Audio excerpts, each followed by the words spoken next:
नमस्कार बच्चों। National income के पार्ट 11 में आपका स्वागत है और आज हम लोग करने वाले हैं व्यय विधि। इससे पहले मैंने आपको आय विधि और मूल्य वृद्धि विधि दोनों बता दिया है। आज हम लोग आखिरी मेथड पढ़ने वाले हैं नेशनल इनकम का है, जो कि है व्यय विधि। तो व्यय विधि निकालने के लिए मैं सबसे पहले आपको देता हूँ इसका समाहार, ये किस मेथड से निकाला जाता है। और मैं आपको हमेशा पहले समाहार ही देता हूँ, यानी एग्रीगेट्स बताता हूँ। उसके बाद हम बातें करेंगे कि इसमें क्या क्या चीज़ें ली जाती है और कैसे निकाला जाता है। देखिए, व्यय विधि निकालने के लिए इसका समाहार होता है GDP at MP. GDP at MP और जीडीपी एट एमपी के लिए इसमें क्या क्या चीज़ें लोगे आप। एक आता है पीएफसीई, एक होता है आपका जीएफसीई, उसके बाद आपका आता है जीडीसीएफ, जीडीसीएफ और एक्स माइनस एम। इन चारों चीज़ों को जोड़ दोगे तो आपका निकल जाता है जीडीपी एट एमपी। और व्यय विधि निकालने के लिए आपको यही वाला मेथड इस्तेमाल करना है, आपको यही दिया जाएगा। होता क्या है, मैं सारी बातें समझाऊंगा। इसको एक और तरीके से लिखा जाता है, जीडीपी एट एमपी को एक और तरीके से लिखा जा सकता है। देखिए, जैसे कि यहाँ पे सी है तो ये सी ले लिया मैंने, और इसमें गवर्नमेंट आता है ये, तो इसका ये जी लिया जाता है। और इसको हम शॉर्ट में ना इसको एक और नाम से जानते हैं, इसको आई भी बोलते हैं, तो आई ले लिया। और इसको हम एक्स माइनस एम भी बोलते हैं। तो आप या तो ऐसे याद रखें या इस तरह से याद रखें, जो दिल करे आप यूज कर सकते हैं, दोनों ही सेम है। अब एक एक करके पहले इसका फुल फॉर्म पढ़ते हैं कि इन सब का मतलब क्या है। तो सबसे पहले इसके अंदर आता है पीएफसीई। तो ये लीजिए, मैंने पीएफसीई लिख दिया और मैं इसका हिंदी बता देता हूँ आपको। देखिए, पीएफसीई का मतलब होता है निजी अंतिम उपभोग व्यय। निजी अंतिम उपभोग व्यय, निजी अंतिम उपभोग व्यय। अब निजी अंतिम उपभोग व्यय क्यों है? देखिए, इसके अंदर हम क्या करते हैं, आपको पता है कि हमारे समाज में 4 प्रकार के लोग रहते हैं। एक रहता है परिवार, याद होगा आपको, मैंने पहले भी पढ़ा रखा है परिवार। उसके बाद होता है सरकार, उसके बाद होता है फर्म, उसके बाद होता है विदेशी लोग। तो ये 4 प्रकार के लोग होते हैं। ये चारों के चारों मिलकर जो अंतिम उपभोग व्यय करते हैं ना, अंतिम उपभोग, इनका जो उपभोग है उन्हीं को जोड़ देते हो तो आपका क्या निकल जाता है, जीडीपी एट एमपी। तो ये निजी अंतिम उपभोग है, ये कौन है? ये परिवार है, यानी हमारी बात हो रही है, ये जो हम लोग होते हैं।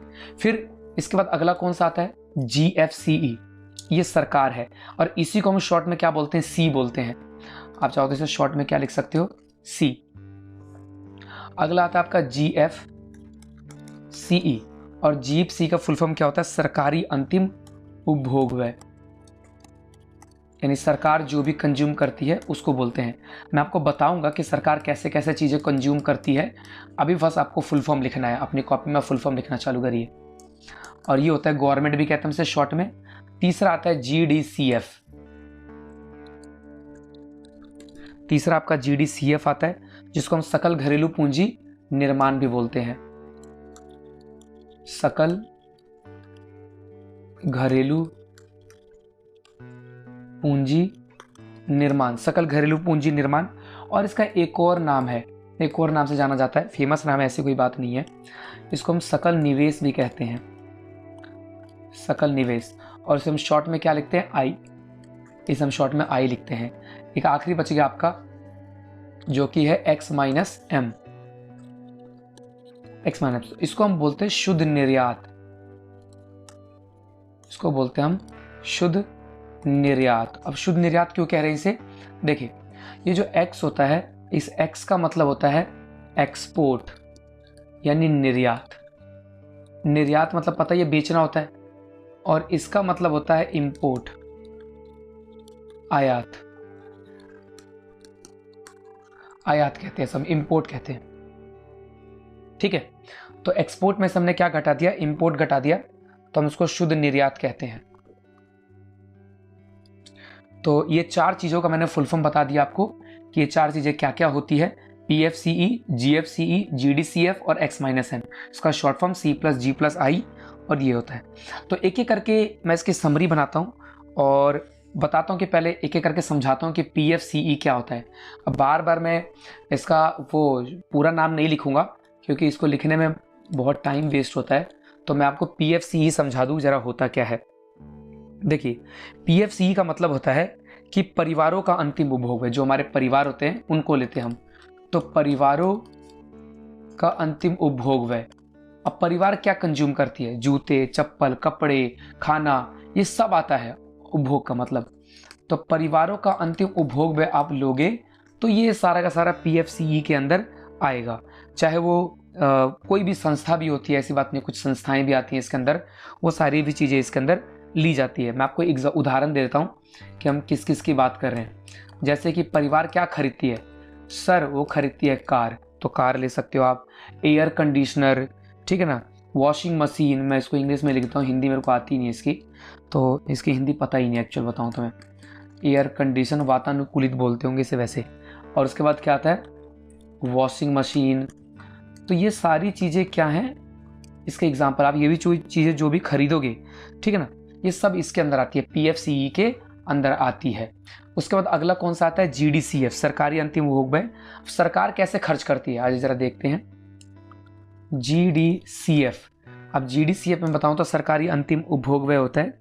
और सरकार किस चीज़ के लिए खरीदेगी, देखिए सरकार ना हमारे लिए जो खर्च करती है, सरकार समाज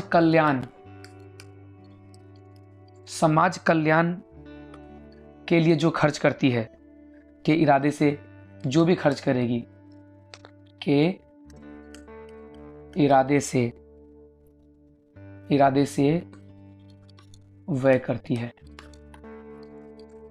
वो सारा का सारा आता है। जैसे कि रक्षा कानून आता है, कि रक्षा में यार कानून व्यवस्था में, जो हमारी कानून व्यवस्था और कानून व्यवस्था, तो इन सब के अंदर जब सरकार खर्च करती है। अच्छा और भी है, शिक्षा, हॉस्पिटल्स भी हैं, अस्पताल, तो इन सब के ऊपर ये सब हमारे लिए खर्च किया जाता है, हमारे समाज के लिए खर्च किया जाता है। तो इन सब चीज़ों का जो खर्चा होता है, ये सारा सारा हम किसके अंदर लेते हैं, सरकारी अंतिम उपभोग व्यय में लेते हैं। अच्छा और भी चीज़ें, ऐसी बात नहीं है, आपको लगता होगा कि जो स्कूल के टीचर्स होते हैं, सरकारी मध्यवर्ती उपभोग, तो ये सब इसी के अंदर आती है।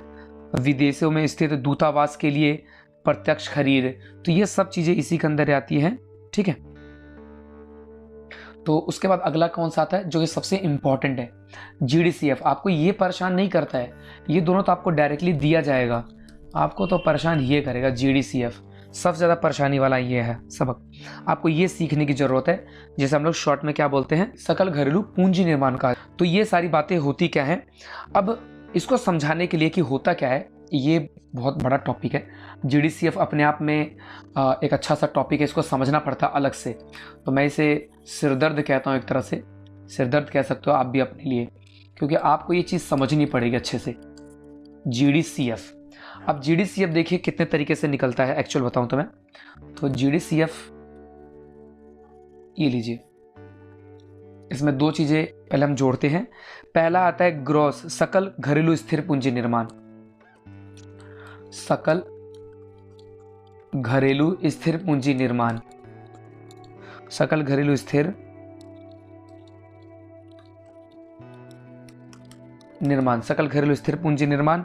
और भंडार निवेश, और आता है भंडार निवेश। भंडार निवेश का मतलब आपको पता ही होगा, अंतिम में से ये क्या कैसे घटाते हैं, अंतिम स्टॉक में से जो हम प्रारंभिक घटाते हैं ना, उसी को बोलते हैं प्रारंभिक स्टॉक। तो भंडार निवेश इसे कहा जाता है। अब इन दोनों को जोड़ दो, सकल घरेलू स्थिर पूंजी निर्माण और भंडार निवेश को, तो ये निकल जाएगा। भंडार निवेश तो आपको समझ में आ रहा होगा, सर ये सकल घरेलू स्थिर पूंजी निर्माण क्या है। तो आइए, ये 3 प्रकार का होता है, जरा इसको समझते हैं। एक होता है सकल व्यावसायिक, इसको आपको लिस्ट बनाना, याद रखना आपको, तो ये कुछ भी हो सकता है। सकल व्यावसायिक,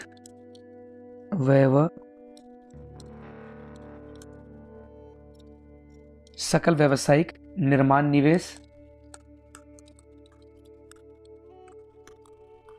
सकल व्यावसायिक निर्माण निवेश। दूसरा होता है आपका सकल आवासीय,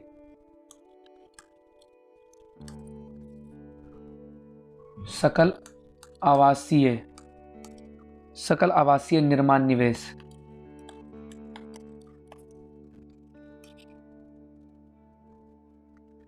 सकल आवासीय निर्माण निवेश, और तीसरा होता है सकल सार्वजनिक निवेश।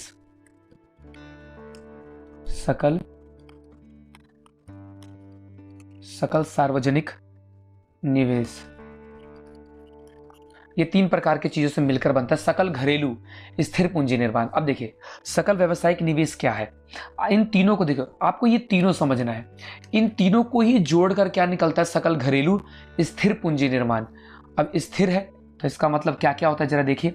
सकल व्यावसायिक की बात करें तो व्यवसाय वाले, देखो जो व्यवसाय वाले होते हैं वो भी कुछ ना कुछ खरीदते हैं, कुछ ना कुछ परचेज करते हैं, और अंतिम होता है वो, जैसे कि प्लांट खरीदना, मशीन खरीदना, मशीन पे अगर वो पैसा लगाते हैं, मशीन खरीदते हैं। फिर बिल्डिंग, इसको इंग्लिश में लिख देता हूँ, बिल्डिंग खरीदना हो गया। फिर बहुत सारे औजार होते हैं। तो जब कंपनी वाले या ये जो व्यवसाय वाले होते हैं इन सब चीज़ों पे खर्च करते हैं, तो ये सकल व्यवसाय निर्माण निवेश है, ये किसी चीज़ को बनाने में। और ये एक बार खर्च करते हैं, अंतिम होता है, ये बार बार नहीं होता है। तो एक बार खर्च कर दिया, उसके बाद बड़े लंबे समय बाद ही खर्च होगा ये। तो इन सब चीज़ों की खरीद पर, ठीक है ना, इन सब चीज़ों की हम खरीद पर क्या करते हैं, जो खर्च करते हैं वो सकल व्यवसायिक निर्माण निवेश आता है। अच्छा, ये सकल आवासीय निर्माण में, ये रहने के लिए है, घर बनाया जाता है इसके अंदर।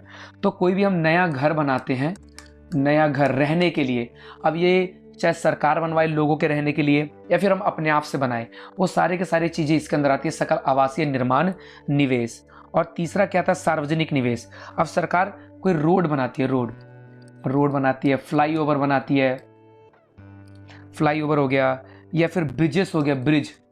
तो ऐसे सरकार जब खर्च करेगी तो इसको सकल सार्वजनिक निवेश, यानी सबके लिए निवेश किया गया है, ये सबके रहने के लिए निवेश किया है, ये बिजनेसमैन ने अपने काम करने के लिए निवेश किया है। तो इन तीनों को जोड़ दिया जाए तो सकल घरेलू स्थिर पूंजी निर्माण आता है। आई होप कि समझ में आ गया होगा आपको कि होता क्या है। ध्यान रखिए, एक और तरीका है इसका निकालने का, ऐसी बात नहीं है। जीडीसीएफ को एक और तरीके से निकाला जाता है, तभी बच्चों को ये बहुत परेशान करता है। एक तरीका तो मैंने आपको, कुछ ज़्यादा खास नहीं है, एक ही होता है, बस घुमा फिरा के ये लोग पूछते रहते हैं। तो एक तरीका और समझते हैं जीडीसीएफ निकालने का। मैं दूसरा तरीका लिख दिया मैंने, जीडीसीएफ निकालने का एक और तरीका समझते हैं। एक चीज़ तो आपने ये पढ़ ली कि अगर सकल, मैं फिर से लिख दे रहा हूँ कि सकल घरेलू स्थिर पूंजी निर्माण, सकल घरेलू स्थिर पूंजी निर्माण में मैं क्या जोड़ देता हूं, स्टॉक में परिवर्तन। स्टॉक में परिवर्तन, तो स्टॉक में परिवर्तन जोड़ दूं, सकल घरेलू स्थिर पूंजी निर्माण में स्टॉक में परिवर्तन जोड़ दूं, तो इन दोनों के जोड़ने से ये निकलता है। ये तो ऊपर ही बता दिया मैंने आपको, एक तरीका है ये निकालने का। अजी एक और तरीका, ये तो पहला ऊपर वाला ही है तो इसको नंबर आप मत दो, ये ऊपर वाला ही तरीका है, तो सेम ही बात लिखी है मैंने। तो एक तरीका तो ये हो गया। आइए दूसरा तरीका क्या है जीडीसीएफ निकालने का। दूसरा तरीका होता है निवल घरेलू पूंजी निर्माण। पूंजी निर्माण, तो निवल घरेलू पूंजी निर्माण में, अब ये निवल है, पहले वाला सकल था, सकल भी था और स्थिर भी था, ध्यान रखना आप। इसमें सकल वर्ड भी यूज हुआ है, स्थिर भी वर्ड यूज हुआ है, तो दोनों का मतलब है। तो निवल है, तो देखिए ये निवल घरेलू पूंजी निर्माण है, तो निवल है सिर्फ, तो और घरेलू तो है ये, तो इसमें आपको सिर्फ क्या जोड़ना होता है, मूल्यह्रास। अब ये बिल्कुल वैसा ही आपने पढ़ रखा है कि सकल बनाने के लिए, ये क्यों, ये जीडीसीएफ का मतलब क्या होता है, सकल। तो सकल बनाने के लिए मैं निवल में क्या जोड़ देते करते, मूल्यह्रास जोड़ देते हैं। और एक तरीका और है इसका, तीसरा तरीका जीडीसीएफ निकालने का क्या है, तीसरा तरीका इसका निकालने का नेट डोमेस्टिक निवल घरेलू। अब देखिए यहां निवल भी लिखा मैंने, घरेलू भी लिखा और साथ में स्थिर भी लिख दिया, निवल घरेलू स्थिर पूंजी निर्माण।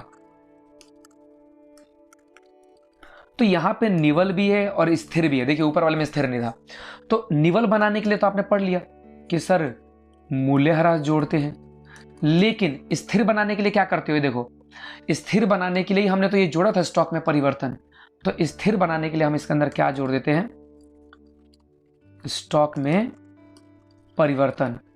तो निवल भी बनाना है और स्थिर भी बनाना है, तो इन दोनों को जोड़ दोगे तो आपका निकल जाएगा। तो कुल मिलाकर 3 तरीके हैं GDCF निकालने के, तो इनमें से कोई सा भी तरीका आपसे पूछा जा सकता है। ठीक है, तो मैंने आपको बता दिए, आपको सीधा सीधा बता दिया कि कैसे निकलता है। बस आपको यही बात याद रखनी है, बस हो गया। वह विधि में यही सीखना होता है, आपको बस सीखना है कि GDP एट MP कैसे निकलता है, और मैंने पूरा एक्सप्लेन भी कर दिया। तो आपने पढ़ा कि सर निजी अंतिम उपभोग व्यय PFCE, फिर सरकारी अंतिम उपभोग व्यय GFCE, और सकल घरेलू पूंजी निर्माण GDCF, और यही बहुत खतरनाक है। और उसके बाद आता है शुद्ध निर्यात। तो इन सब को अगर आप जोड़ दो, तो ये क्या निकलता है? GDP एट MP निकलता है। और इन सब जोड़ने से निकलता है। बस आपको यही सीखना है, यही निकालना सीखना है। आपने सीखा ही है। अब हम जब क्वेश्चन करेंगे तो मैं बताऊंगा। तो अगले पार्ट में हम लोग इसका क्वेश्चन स्टार्ट करेंगे, और जो बातें बताइए आपको समझ में आ गया होगा। तो धन्यवाद बच्चों।